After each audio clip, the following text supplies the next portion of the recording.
حضرت عمر رضی اللہ تعالی عنہ حضور اقدس صلی اللہ علیہ وآلہ وسلم کا ارشاد نقل کرتے ہیں کہ حق تعالی شانہ اس کتاب یعنی قرآن پاک کی وجہ سے کتنے لوگوں کو بلند مرتبہ عطا کرتے ہیں اور کتنے ہی لوگوں کو پست و ذلیل کرتے ہیں۔ یعنی جو لوگ اس پر ایمان لاتے ہیں، عمل کرتے ہیں، حق تعالی شانہ ان کو دنیا آخرت میں رفعت و عزت عطا فرماتے ہیں، اور جو لوگ اس پر عمل نہیں کرتے حق سبحانہ و تقدس ان کو ذلیل کرتے ہیں۔ کلام اللہ شریف کی آیات سے بھی یہ مضمون ثابت ہوتا ہے کہ ایک جگہ ارشاد ہے یذل بہ کثیرا ویہدی بہ کثیرا، حق تعالی شانہ اس کی وجہ سے بہت سے لوگوں کو ہدایت فرماتے ہیں اور بہت سے لوگوں کو گمراہ۔ دوسری جگہ ارشاد ہے وَنُنَزِّلُ مِنَ الْقُرْآنِ مَا هُوَ شِفَاءٌ وَرَحْمَةٌ لِّلْمُؤْمِنِينَ وَلَا يَزِيدُ الظَّالِمِينَ إِلَّا خَسَارًا، کہ حضور اکرم صلی اللہ علیہ وآلہ وسلم کا ارشاد و منقول ہے کہ اس امت کے بہت سے منافق قاری ہوں گے۔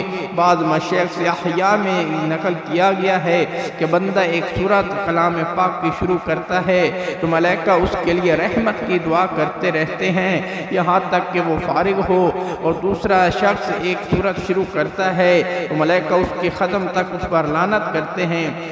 یعنی بعض علماء سے منقول ہے کہ آدمی تلاوت کرتا ہے اور خود اپنے اوپر لعنت کرتا ہے اور اس کو خبر بھی نہیں ہوتی، قرآن شریف میں پڑھتا ہے الا لعنت اللہ علی الظالمین، اور خود ظالم ہونے کی وجہ سے اس وعید میں داخل ہوتا ہے۔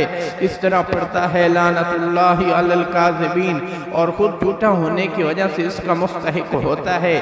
عامر بن واصلہ کہتے ہیں کہ حضرت عمر نے نافع بن عبد الحارث کو مکہ مکرمہ کا حاکم بنا رکھا تھا۔ ان سے ایک دفعہ دریافت کیا، پوچھا کہ جنگلات کا ناظم کس کو مقرر کر رکھا ہے؟